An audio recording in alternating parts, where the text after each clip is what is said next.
One night, long, long ago, the evening star shone down across the dark sky. Its beams formed a shimmering pathway to a tiny village, whose humble little homes lay deep in sleep. Only one house still had a light burning in the window, and that was the workshop of Geppetto, the kindly old wood carver. He was busily carving a puppet out of wood. "At last he is finished," cried Geppetto as he held the wooden boy high in the air. "The only thing left to do now," said Geppetto to the puppet, "is to give you a name. Let's see, I shall call you Pinocchio." "What a grand name for such a handsome boy," Jiminy Cricket said with a chirp. But Geppetto's happiness soon faded, for deep in his heart he wished that Pinocchio were a real boy. From his bed, Geppetto looked out into the night and saw the bright evening star. "Starlight, star bright, first star I see tonight. I wish I may, I wish I might have the wish I make tonight." With all his heart, Geppetto wished that Pinocchio were a real boy. Then Geppetto drifted off to sleep. Just then, a flash of light burst across the sky as a fairy flew straight from the evening star into Geppetto's house.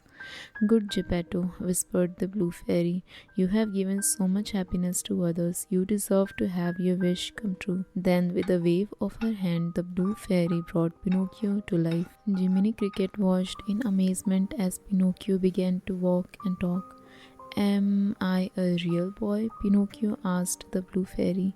"No, Pinocchio," she answered. "First, you must prove yourself to be brave, truthful, and unselfish. You must also learn to choose between right and wrong." "But how will I know what is right or wrong?" he asked. "Your conscience will tell you," said the blue fairy. "What's a conscience?" asked Pinocchio. "That's the small voice that people don't always listen to," Jiminy Cricket answered with a chirp. "Yes," said the blue fairy. She made Jiminy Cricket kneel down before her, and she dubbed him Pinocchio's official conscience. It was his job to see that Pinocchio did only what was right. Then the blue fairy vanished. When Geppetto awoke, he could not believe his eyes. "My wish has come true," he shouted. "Pinocchio is alive." Although Geppetto would soon realize that Pinocchio was still made out of wood, it mattered little to him. "I shall love you just the way you are," he told Pinocchio. Then he explained that Pinocchio must go to school like all boys, and so that very morning Pinocchio happily set off. Pinocchio hadn't gone very far when Gideon, a cat, and Foulfellow, a sly fox, saw him.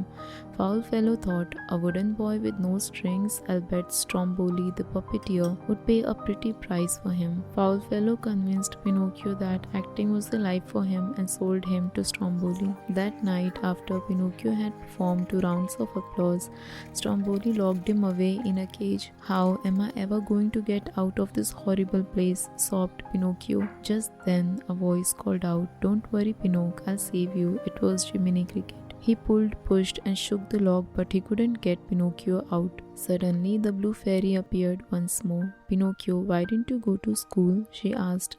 I was brought here by a big green monster who was going to cook me for his supper," he lied. Pinocchio's nose began to grow and grow. "You're lying, Pinocchio," said the blue fairy sadly, "and it's as plain as the nose on your face." "Please give him one more chance," pleaded Jiminy Cricket. "I'll make sure he never lies again." "One more chance, that's all you'll have," said the blue fairy, and she set Pinocchio free. He promised never to lie again, and he headed straight for school. But on the way, Pinocchio was stopped by Foulfellow once more. "Where are you going on such a fine day?" he said with a sneer. "To school," replied Pinocchio. "Ha! School is no place for a boy like you," said Foulfellow, laughing.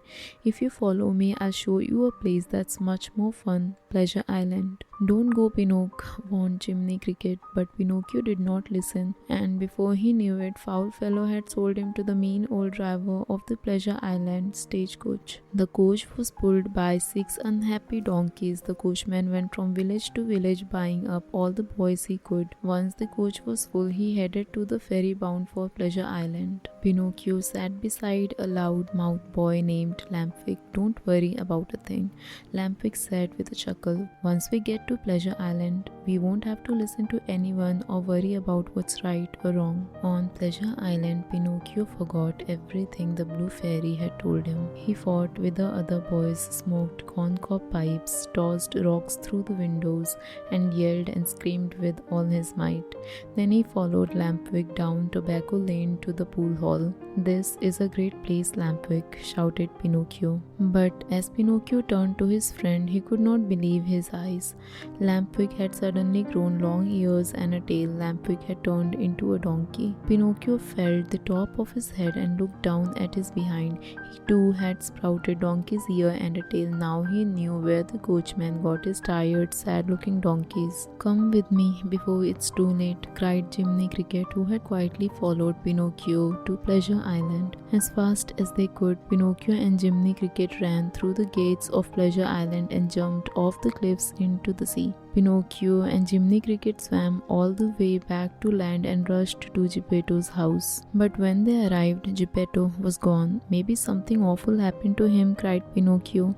Just then a beautiful white dove dropped a note from high in the sky. "It's from Geppetto," said Jiminy Cricket, "and it says that he went looking for you and was swallowed by a whale named Monstro. He's alive but is trapped inside the whale." "I must find him," cried Pinocchio. Pinocchio and Jiminy Cricket leapt into the sea to start their search. Soon they spotted Monstro and got as close as they could to the snoring whale. Suddenly Monstro opened his eyes and mouth and gulped down a school of fish. Pinocchio was swallowed along with them.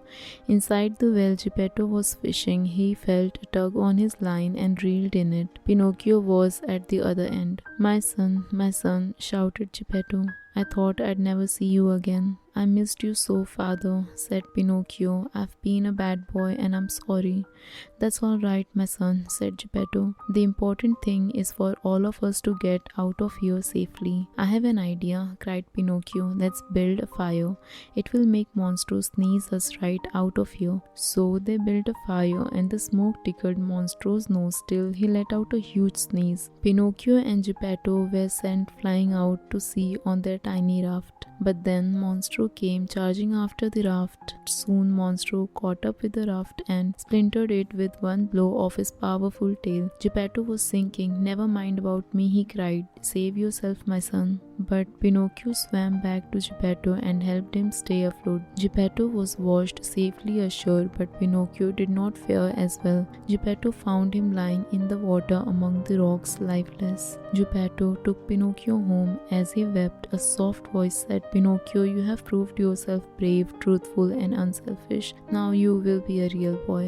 Pinocchio moved and blinked his eyes. He was alive and no longer wooden. Geppetto danced for joy. Jiminy Cricket was happy too. In Pinocchio, he had sure proof that when you wish upon a star, your dreams come true.